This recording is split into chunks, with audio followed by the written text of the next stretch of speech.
So hi, so இந்த வீடியோல TSA அதாவது total surface area of the சிலிண்டரோட ஃபார்முலா தான் பார்க்க போறோம்.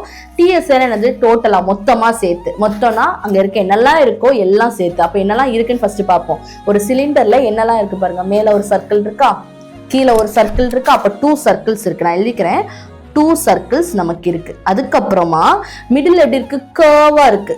கர்வ் மீன்ஸ் என்னதுன்னா கர்வ் சர்ஃபேஸ் ஏரியா. அப்ப இந்த 2 சர்க்கிள் பிளஸ் ஒரு கர்வ் சர்ஃபேஸ் ஏரியா சேர்த்தோம்னா அதுதான் என்னது நமக்கு TSA ஆஃப் அ சிலிண்டர். இப்போ சர்க்கிளோட ஏரியா என்னது, கீழே ஒரு பையா ஸ்கொயர், மேல ஒரு பையா ஸ்கொயர். அப்ப டோட்டலா 2πr square plus curve surface area என்ன வந்துச்சு, நம்ம ஆல்ரெடி பார்த்துருந்தோம் 2πr ஹச்ன்னு பார்த்துருந்தோம். இதுல 2πr இதுலயும் 2πr காமனா இருக்கு. அப்ப ரெண்டுல இருந்து 2πr வெளியே எடுக்கிறேன். ஸோ வெளியே எடுத்தேன்னா 2πr r பிளஸ் h. ஏன்னா ரிமைனிங் ஒரு r இருக்கு, இங்க ஒரு h இருக்கு.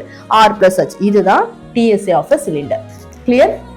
ஸோ இந்த ஃபார்முலால 2 சர்க்கிள் ஒரு கர்வ் எல்லாமே டோட்டல்னா எல்லாமே சேர்த்து. கர்வ் CSAனா கர்வ் மட்டும் சொல்லுவோம், டோட்டல்னா எல்லாமே சேர்த்து சொல்லுவோம். அப்ப இங்க ஒரு சர்க்கிள், இங்க ஒரு சர்க்கிள், நடுவில் ஒரு கர்வ் எல்லாம் சேர்த்து சொல்லும் போது 2πr h பிளஸ் r இதுதான் ஃபார்முலா.